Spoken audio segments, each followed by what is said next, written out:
Rabbi Manis Friedman. Thank God it's Tuesday. I gotta say, if I was going to classify today's world, characterize it, I would say it's a world of discrepancies and contradictions. Everybody's contradicting each other. You have left contradicting right. There is also something in the middle that's contradicting something a little to the left, a little to the right. Then there is a whole bunch of conspiracy theories, and everybody has their own truth.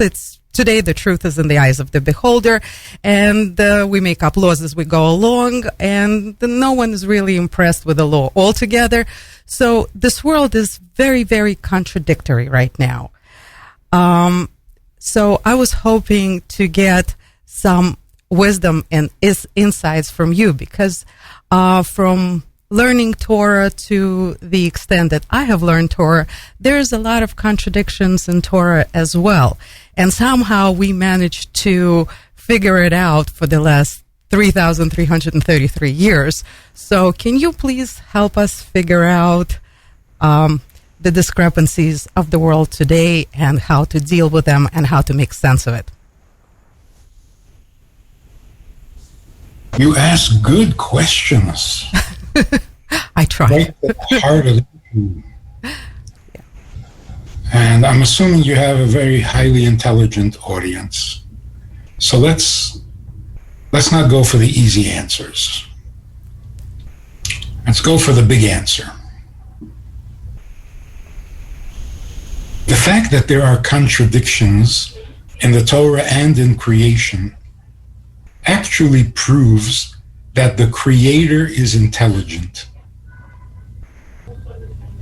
See, if the world came into existence by some natural force, there would be no contradictions. There's one force, it creates everything, so there would be a uniformity. There would be only one way, there'd be only one path, there'd be only one reality. Where do contradictions come from?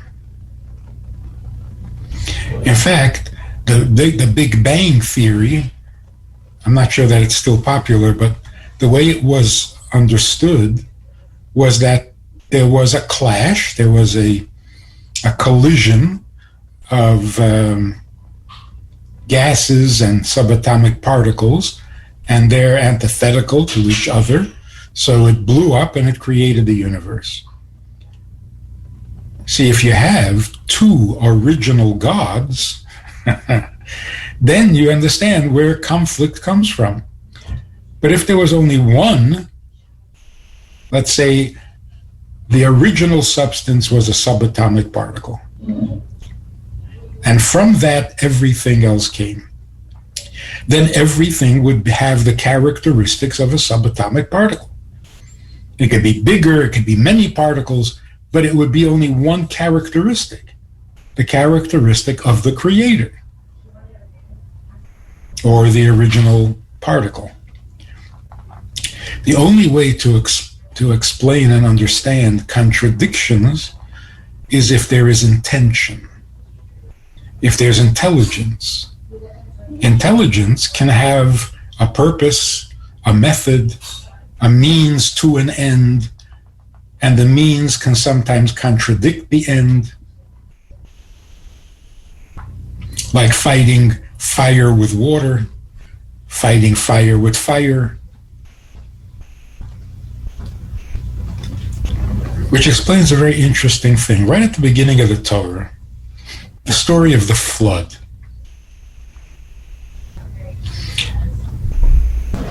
God caused the flood because people were just bad by nature. Then God promises never to bring another flood because people are bad by nature.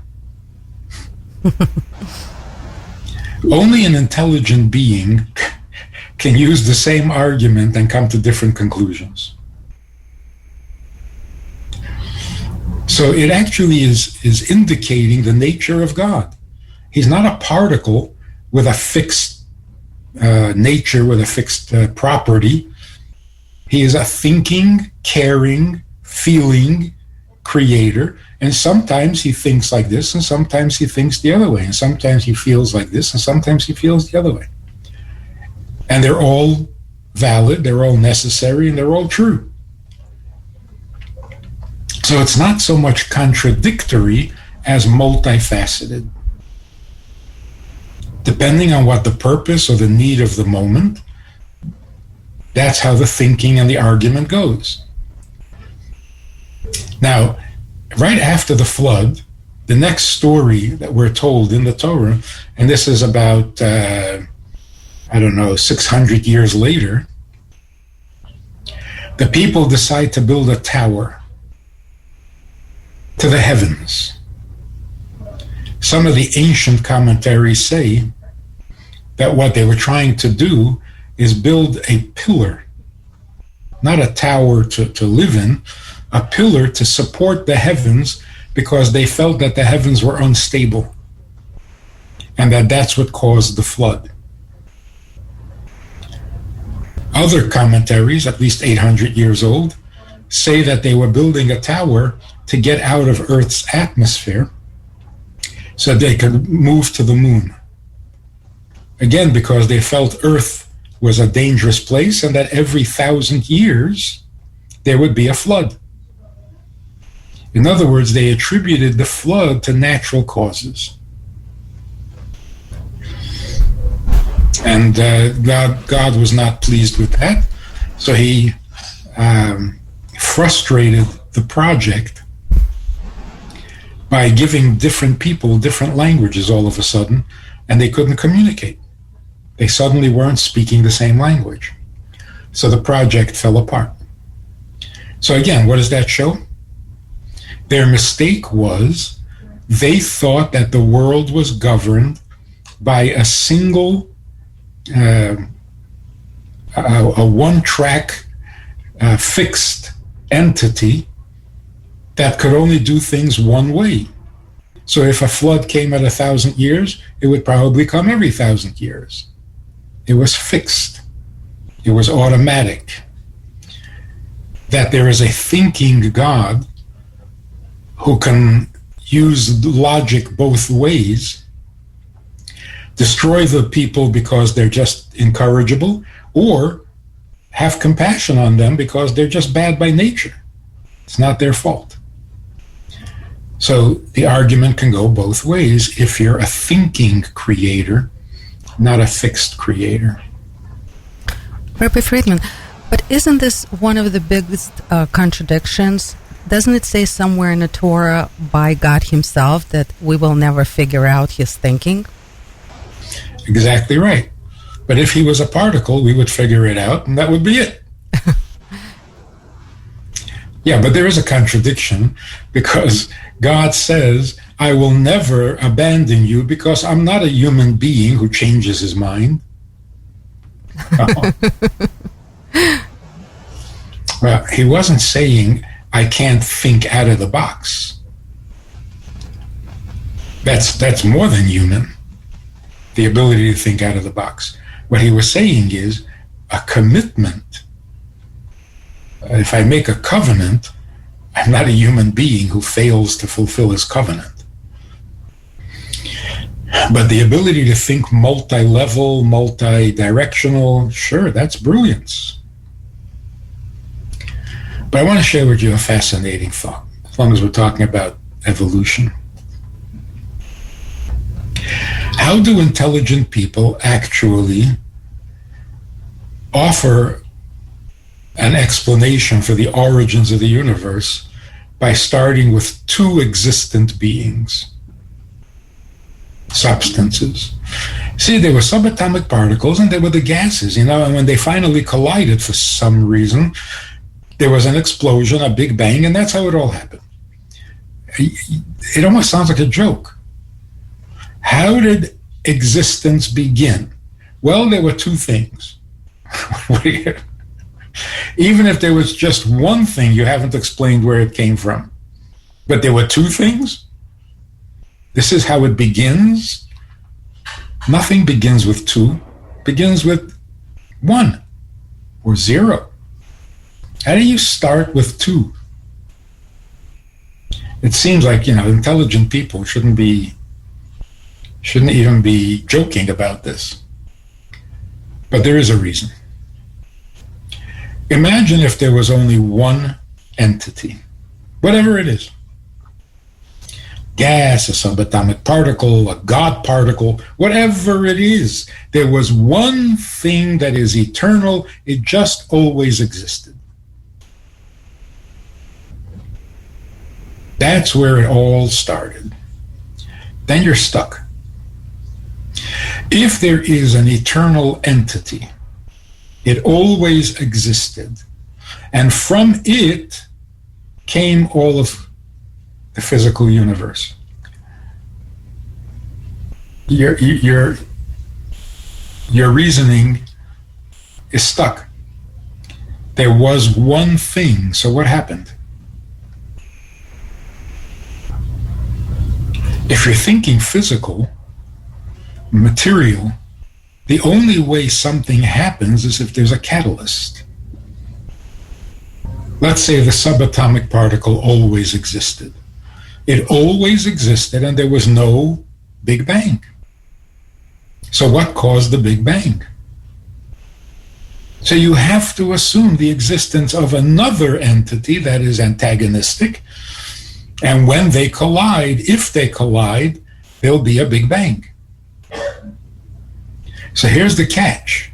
If you work it back and you finally arrive at the one original existence, you're stuck. If there's one original existence, nothing will ever happen. So the question is not how did the Big Bang happen? The question is, why would it happen? There's only one entity.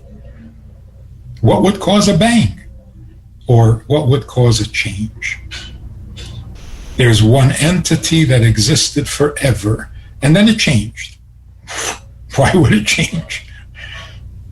Why would it change?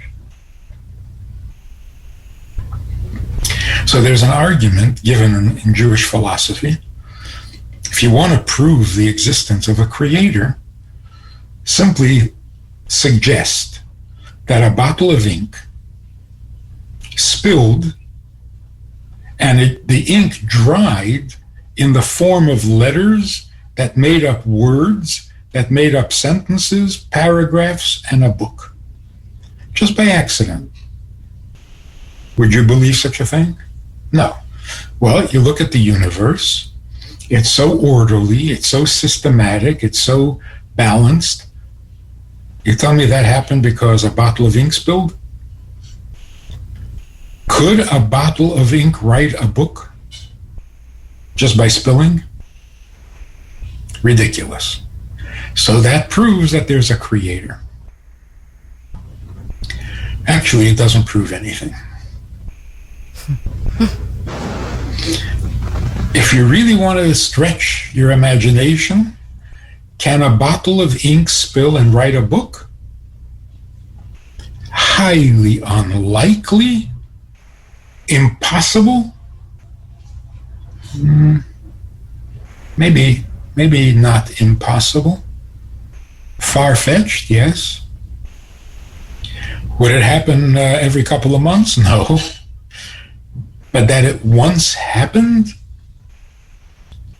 With a little stretch of the imagination, it's possible. But even if it's not, you take a look at a book. You say, oh, this is way too intelligent and complex to have happened by accident. And therefore, I don't know how it happened.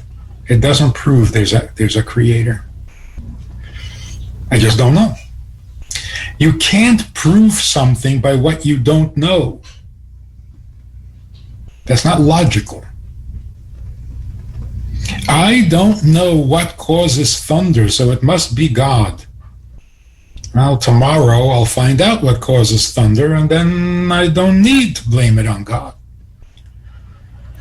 So you can't prove the existence of God because I don't know where the world came from.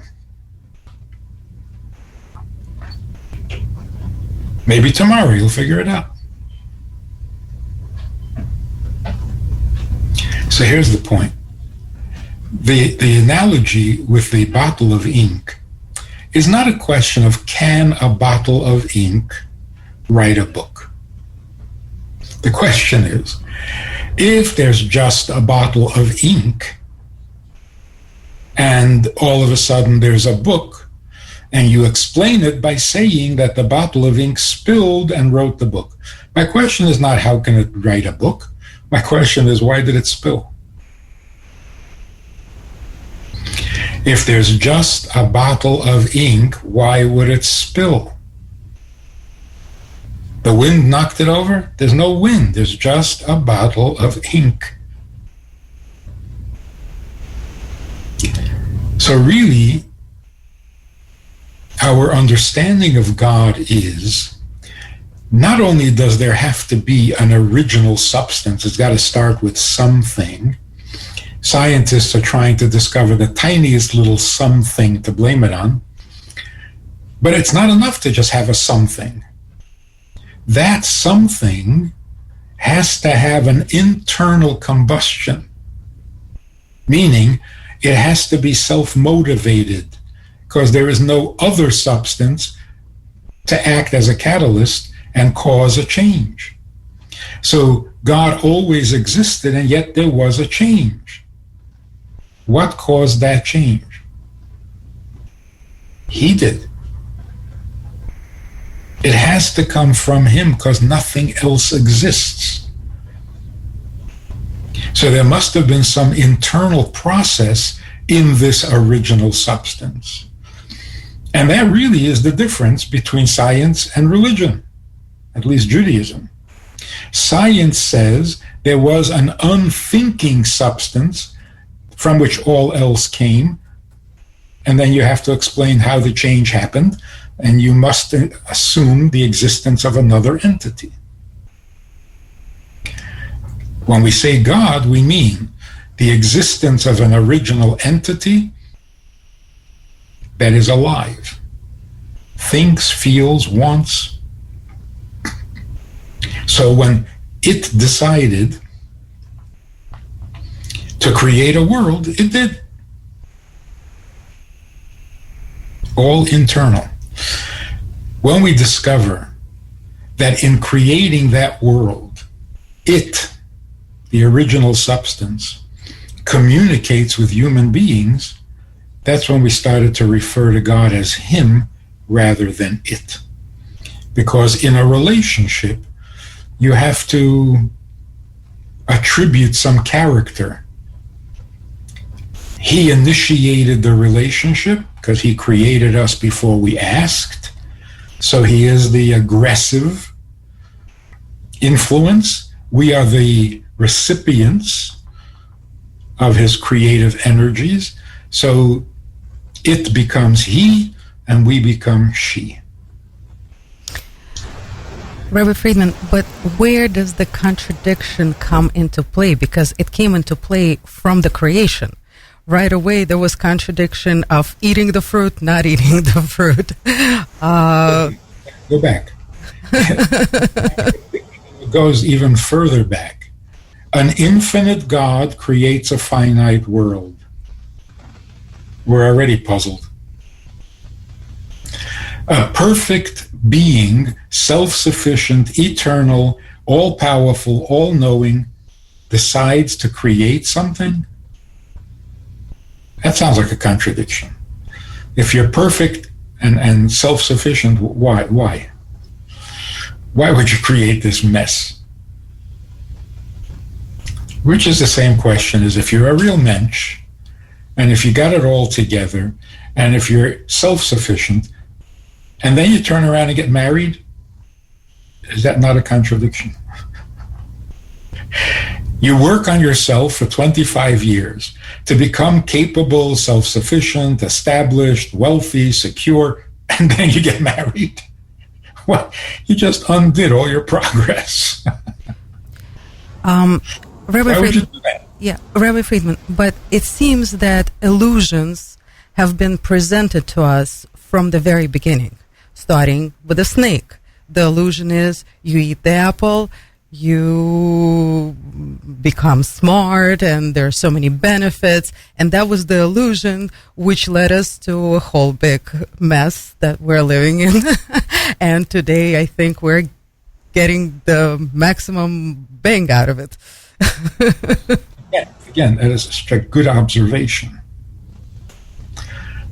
The illusion comes when we can't unite the apparently contradicting facts. And so we have to choose one or the other. That's an illusion, particularly if you choose the other. That's false gods. So the snake represents the illusion that of the two realities, creator and creation, the creation is real and the creator, just a belief. That's the illusion. The other illusion is fanatically religious. God is real and creation is not. That's an illusion, a dangerous illusion. So when we can't combine and resolve what seems to be a contradiction, we're left with an illusion. Because the truth is all-inclusive. Everything has to be part of that truth. As soon as you pick one at the expense of another, you're living in denial. It's an illusion. Rabbi Friedman, can we take that thinking and bring it to our times right now? Because realistically, I think the hardest thing right now is to understand where the truth is, where the illusion is, who is creating what truth for what reason, or what illusion for what reason, and it's very confusing. So what is the guideline? Like a person says, I'm looking for the truth. You know, the guy with the lantern who went looking for the truth. Before you can look for the truth, you have to have some guidelines. When you find the truth, how will you identify it? How will you know it's the truth? It's just going to strike you, hit you on the head and say, I'm the truth? So if you're going to look for truth, you got to know what you're looking for. Otherwise, you'll never find it. You go looking for a missing person, you have to have a picture. You got to be able to visualize what you're going to find, and then you'll know that you found it. So what are the guidelines? How will I know that something is true before I find the truth? So what are the characteristics of truth? Number one, it's all-inclusive. If it leaves out anything, it's not the truth. Please explain. Please explain. The only thing it leaves out, the only thing that truth does not include is falsehood. That by definition. So for example, the only way the world can run, the only way that is communism. It's not for us. It's for everybody, and it must be. It's the only way, and anything that gets in the way must be eliminated and destroyed. Not true. May even be a good idea. And so many people believe that it was a good idea. And maybe it was a good idea, but it wasn't true. It could be that in a certain place at a certain time and for certain people, it would work as a form of government or a lifestyle. But true? It's definitely not true. And the same is true with Christianity when it wanted to convert the whole world to Christianity because it's the only way. And the same thing is true with fanatical Islam, and the same is true with democracy. It's the only way. Then it's not true. The truth is universal, the truth is cosmic, the truth is eternal. If it doesn't include everybody in all times and in all places, then it's not true. So here's our problem. In trying to get to something real and lasting and true, we do it by a process of elimination. Eliminate this, eliminate that, eliminate these people, and eliminate those people. Eventually, we'll have reduced everything down to its core essence, which will be the truth. Wrong thinking. If you follow that process, you will eventually destroy everything and be left with nothing, and that will be your truth. It's the opposite. If you want to get to the truth, start including everything and everyone and all times and all places. So, for example, morality. Morality is true. Why? It doesn't leave anybody out, doesn't leave anything out. It is always right, necessary, and obligatory to be honest. Doesn't matter where you are, doesn't matter what stage in history, doesn't matter Jew or non-Jew, tall or short. Got to be honest.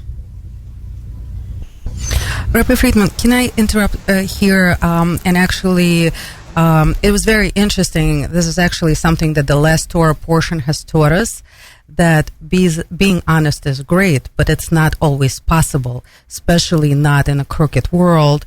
And we got a great example of that from last week's Parsha, where Yaakov had to be trickers in order to survive, basically. So in a sense, again, I am all about applied Torah, and we're living in the times right now where it's almost impossible to be honest and truthful and survive in a good, make a living. Let's put it this way. It's almost impossible to make an honest living. I do, just for the record. That's a very sad development, which really needs to be corrected. If and when we go back to business, if and when we go back to making a living, this time around we should be honest. It's not true that dishonesty helps you make a living. It's not true. That's a false belief, a false god. But referring to the Parsha, I think it proves the rule rather than contradict it. That Yaakov, who was the most honest and the most straight, innocent individual by nature, did what he did, is so out of character and such an exception to the rule that it makes the rule even stronger. So the truth is always true, even though there are exceptional circumstances where what is best is not the truth. But truth is always right, and it's always valid, and it's always important. If something overrules that as an exception, yes, that can happen. But it doesn't. What Yaakov did doesn't mean there's no need to be honest. It certainly doesn't. Don't draw that conclusion at all. So going back to the reasoning, the logic of creation, when we attribute the existence of the world, including our own lives, to a God who has a purpose, who is pursuing a purpose, who is engaging us in that purpose, then we're not surprised that sometimes the path is straight and sometimes the path is torturously complicated. Sometimes it's uphill and sometimes it's downhill, because everything leads to one solid conclusion. But if there's no God, then all these contradictions are totally frustrating, unacceptable, and discouraging. It takes all the enthusiasm out of life. What is going on? Is it uphill or downhill? It's got to be one or the other. What are these constant changes? If you ask God, why are there constant changes, he may explain it. Sometimes you got to go down in order to go up, and after a fall, there's a greater rise. But that's all a thinking being. A particle doesn't do that. There are particles that go up, and there are particles that go down. There's the heavy particle, and there's the light particle. But there's no particle that is heavy and light, that is uphill and downhill. So the belief in a thinking creator is just the most logical assumption you can have about existence. Well, we're certainly forced to do a lot of thinking in life, and it's because there's so much illusion out there. How do we still come to the right conclusions and make the right decisions when it's very hard to know the real facts? I think the first time that President Reagan went to Moscow, I think it was to meet with Brezhnev, the Rebbe advised Reagan very strongly, don't criticize communism. Talk about human rights. Because human rights is a value that even communists believe in. How's that for a contradiction? In other words, what the Rebbe was saying is, if you're a communist, then you don't have to have human rights. Human rights is a universal concept. Don't attack communism like democracy is the solution to all problems. It's not.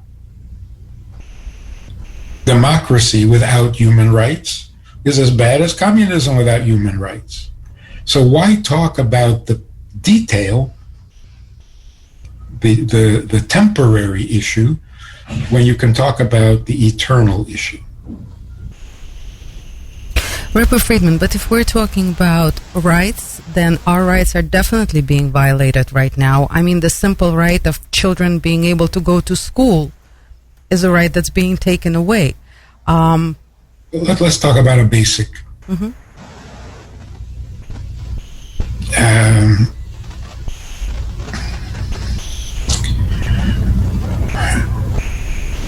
The killing of a fetus at the end of a pregnancy. Is that a debate between Democrats and Republicans? Shouldn't be. Of course it shouldn't be. It doesn't matter whether you're a Democrat or a Republican. That baby may not be murdered. So again, if we're looking for truth and we want to resolve conflicts, let's start with things about which you cannot have conflict. And the confusion and the immorality that is destroying us today is because we attribute everything to one side or the other. So if you're a Republican, then the fetus is alive and you're not allowed to kill it. But if you're a Democrat, then the fetus is just some liquid and you are allowed to kill it. Really? It depends on your political affiliation? One or the other? What happened to the bigger picture? Why are we so myopic? If I belong to this party, then I have to believe this way. If I belong to the other party, I believe the other way. What kind of silliness is that? We're getting too parochial. I have to defend my team. I have to defend my side of the argument. No, you don't. You have to get to the universal truth. What do Republicans and Democrats have to agree on? In fact, they don't have to agree because their opinion doesn't count. That's what truth really means.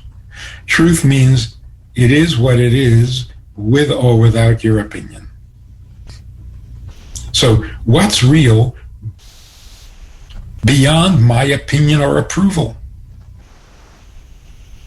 And I think that's really the meaning, at least in Jewish thinking. What does it mean to believe in God? I believe in God. Yeah, so? You do, I don't. We can agree to disagree. In other words, if you believe in God, then you think there is. If you don't believe in God, then there isn't. So what's the problem? The real meaning of belief is God is what is. God is real. There is a creator, whether I believe it or not. That's called belief. My belief in God does not create God. And my atheism does not destroy God. God is God, even if nobody believes it. And if there is no God, then there is no God, even if everybody did believe it.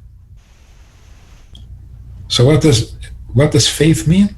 Faith means it is what it is, whether I think so or not. In other words, it's true. The definition of true is, it is what it is, with or without me. I can't affect it. Okay, but how do we see it? Again, by identifying the inclusiveness, that there are no exceptions, then you know it's true. That's fantastic. That is such an amazing thought. Thank you so much. It makes things so clear. I mean, at least to me, and I really appreciate it. I have a little bit of a personal... I'm sorry? One of the ways of getting there, how do you finally recognize what is universal, eternal, true everywhere and at all times? In order to see that, you have to first of all be open-minded. The first step towards recognizing truth is the admission, the confession. What I think isn't necessarily right. When I'm stuck in the rightness of my opinion, I am narrow-minded, close-minded, and dogmatic. Even to say, Judaism is the truth, it's for everybody. No, it's not for everybody, it's for Jews. It's for the descendants of Avraham, Yitzchak, and Yaakov. And that's why Judaism certainly never forced conversion on anybody, never even encouraged conversion. We don't proselytize. A Jew should be a Jew, a non-Jew should not. In the vast eternal plan, it is correct that Jews are Jewish, non-Jews are not. So it's not narrow thinking, one way for everybody. But if you're really stuck on your own opinion, you'll never find the truth. It takes you in the other direction. Since my opinion must be right, I have to eliminate all other opinions to prove how right I am. And now you have communism, you have fanaticism, you have religions out to conquer the world. The Rebbe's approach was, if you're talking to a communist, talk about how important it is to be nice. What is he going to say? Oh, we don't believe in that? It's not for us. But if you get into a debate about communism versus democracy, you're just making the problem bigger. So open-minded is absolutely essential to get to the truth. And open-minded means I may be totally wrong. I wouldn't be surprised if I was totally wrong. I don't think I am. It would be kind of weird if I was totally wrong. I had a student at Beis Chana. Everything I said, she disagreed with. Not with an argument, just with dismissal. I made some statement, well, whatever it is. No, not necessarily. Okay. I would make a statement, that's not true. Everything I said. So finally I said, this is the long way around. I'm wrong in so many things. Let's go to the short list. Is there anything so far that I've said that is right? Because if everything I say is wrong, I must be a genius. A genius in wrongness. So even that would be too dogmatic. Nobody is absolutely wrong in everything. Because the universal truth is present everywhere, under the surface, a little between the lines. There's got to be truth there too. As big as the mistakes we're making, there is some truth in our existence, in our purpose, something. We can't be all wrong. I don't think I'm wrong when I speak. I think for the majority today, I think people are so yearning for the truth right now. I think this is what we're looking for more than absolutely anything in the world. Now, isn't that a contradiction? It's a big time. The more dogmatic people become, the more narrow-minded people become, the more it forces everybody else to look for the truth. Because the dogmatic sounds so wrong all of a sudden. And no matter where it's coming from, it could be coming from an angel. If an angel came and said, this is the way it is, we would dismiss him. Too dogmatic. We did. We did in the past. It's coming from religion, too dogmatic. Hey, it's religion. Yeah, but it's too dogmatic. It's wrong. So the evil can't hide anymore behind a religious facade or a political, hey, the government says, Stalin said, the Führer said, and therefore it has to be. No, if he said something stupid, it's stupid, no matter who said it. So we don't have those facades anymore. We're not afraid to say that the holiest man in the world made a mistake. He's wrong. Yeah, why not? I'm going to have to stop saying Rabbi Friedman said so. Especially when I'm wrong. Don't repeat my mistakes. Rabbi Friedman, I'm so sorry. We have only 2 minutes left of our program today, and there's something actually personal, and I think probably others feel it too. I hope I'm speaking on behalf of people, is what I usually try to do. But this situation today with so much disarray and confusion and contradiction, and every time we look at the news, and some of us can't just ignore it, like because work related, like me, for instance. And but every time I react to something negatively or I worry, I know that my spirituality decreases because of it, because this does interfere. Do you have any good advice for how to not let it affect our spiritual connection with God?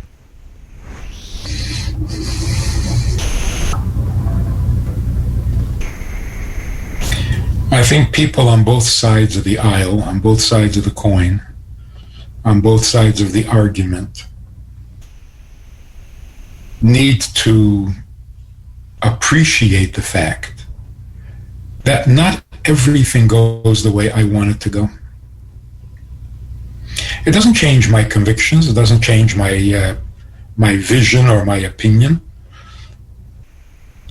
But it says, if I'm right, then even though it's not going the way I think it should, but I'm right, and in the end, what's right will prevail. So I can tolerate the twists and the turns in the path because I'm confident in what I believe. It's only when you're not confident that you become fanatical or aggressive or violent or frustrated because you don't believe in your own beliefs, in your own values. So if you're really sure that this is the right way, then let it happen. It goes to the right, it goes to the left, it's a little up, it's a little down, but all roads will lead to the truth. So to panic every time there's a twist or a fork in the road, there's no need to panic. You're either right or you're wrong. As simple as that. Rabbi, if you're confident that you're right, you have to be more tolerant of the unexpected. Because you know where we need to end up. You don't know exactly how the road will get you there. So you move on, you continue, knowing that eventually we will get to the desired destination. But if you're not sure of your destination, then every little surprise knocks you off your pedestal, and all of a sudden you don't know what to believe. Hope we'll get there better sooner than later. And you have to blame somebody. But it's not your fault. Rabbi Friedman, thank you so much. We need to relax into our values and beliefs. Relax into them. Don't become fanatical about them because it just reveals your own insecurity. Hopefully we'll be able to. Hopefully. Not an easy task. Yep. Rabbi Friedman, thank you so much. This was incredible as always, and hopefully we'll get there sooner than later. And we are getting there. We are. It's just the road is a little longer than we thought. Yeah, it seems to be. Well, hopefully it'll speed up in the process. I got a guy who says he was miserable in his marriage. He says, when I said, until death do us part, I didn't think it would take this long. It feels a little bit like that. But Rabbi Friedman... How long does it have to take to get there already? Yeah, my thoughts exactly. But these meetings with you, those weekly meetings, certainly help the process a lot. And, well, I speak on behalf of myself, and I'm sure everybody who listens, and I appreciate your time and your valuable advice and wisdom every week. Thank you so much. I enjoy it every week. It's the most intelligent conversation of the week. Wow, thank you. Tuesday is for intelligence. Thank you very much, Rabbi Friedman. Thank you.